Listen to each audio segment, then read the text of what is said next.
Wow, I look really windburnt. So I'm always doing all these crazy projects, right? And today's project, which I'm not a heating and cooling guy, but today's project, I'm installing a wood boiler. It's pretty neat, pretty simple system. This one so happens to be a Woodmaster 4400. That's their smaller one. They have a bigger unit too. This one is black on black on black, which I like. Couple things, it's got 110 power to the back to power it, and then PEX lines. It's got capability of running 2 zones. I'm only hooking up 1 zone today.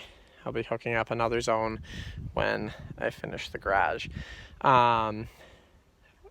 Important thing with these is to not get water down from the top during storage more than anything, because if there's a fire going and it's raining, if any water gets in the chimney, it's not going to matter. But I just went ahead before I did anything, because when you get creosote that builds up, it just becomes hard to lock. So I just threw on a 2-foot 6-inch piece with a rain cap, so that next spring I don't have to worry about cleaning that and putting a chimney on it. It's brand new, just put it on now. Actually, for what it is, I probably could have just bought the rain cap and just put a rain cap on it, and it would have been fine. But I don't know which way the wind's going to come out here, and I really don't want to smoke out her garage and stuff like that in the house, so I figured get it up a little ways. It's not going to hurt anything. The last boiler she had 2 3-foot sections on it, so it was 6 feet above a boiler that was probably 8 feet tall. I think that's a little excessive, so I just did that. It's simple, stupid. I like that saying, KISS, keep it simple, stupid. So what I got going on is these 2 lines run to the house into a plenum or a heat exchanger, whatever you want to call it, and those are in the forced air furnace.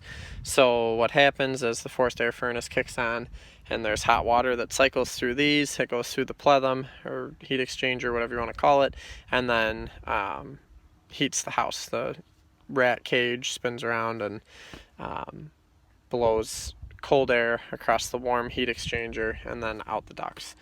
And then 110 power in. And then what I did is, when I poured this concrete slab, I put a knockout here in the middle. So there's a 3-foot knockout for all the stuff to come up, just to keep our install a little simpler. So I'm going to get it running right away. So what I'm going to do is I'm just going to temp power it with an extension cord and an appliance whip to get her going. It's December 1st and it's a little chilly, so I want to get her running. And then when my electrician comes to power the garage, there'll be a feed out here from the garage to power this. So right now I have this PEX hooked up and I'm running water. So I'm going to hook up my appliance whip and plug it in, and then I'll be building a fire. So that's what I'm doing today, and I'm going to continue on, and then I'll catch up with you guys when I finish up the install. Alrighty, so I said I'd get back at you. Here I am. Stove is up and running. The water temperature is up to currently 158 degrees. 159 now. It's been running for maybe 20 minutes. The water was down at 50 degrees when I filled it, and it's already up to 160. It should kick off at 170, and then it'll maintain the water temp somewhere between 160 and 170 degrees. So that's that. Running like a top. I don't think you can hear it, but it's leaking a little bit. I don't know if you can see, so that's the hook.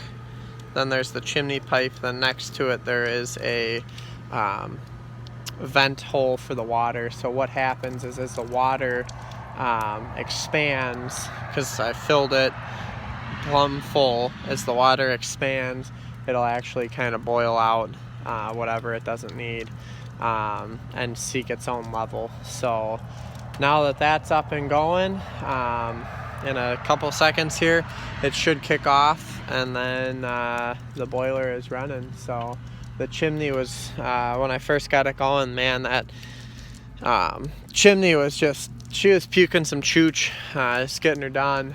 It's cleaned up a lot now. There's a little bit of like a haze in the front. I don't think you can really even see it. Yeah, there's just a little bit of haze, all like the manufacturing oil and stuff from all the steel components that are burning off their excess oil. So the whole thing looks like it's on fire right now, but it's not. It's running like a top.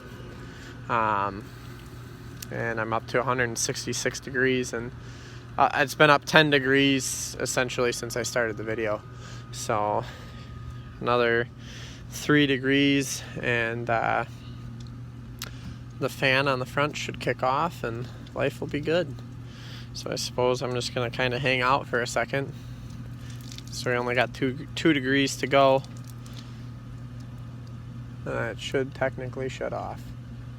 So let's see what it's all about. Other than that, that's all I really got done today. I have temporary power to it. I just ran an extension cord and put an appliance whip inside in the back, and then once I get the garage wired, this will feed from the garage. So pretty simple, straightforward.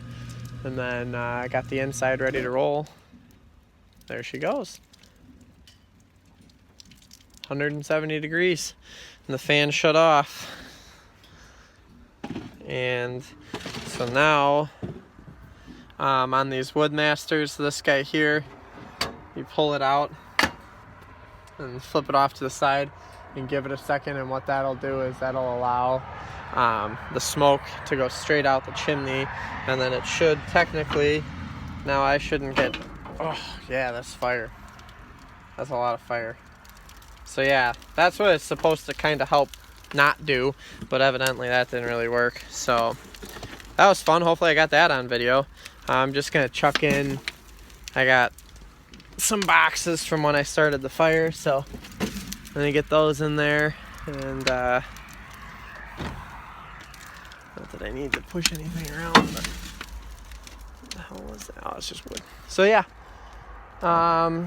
pretty much it looks like the gates of hell in there.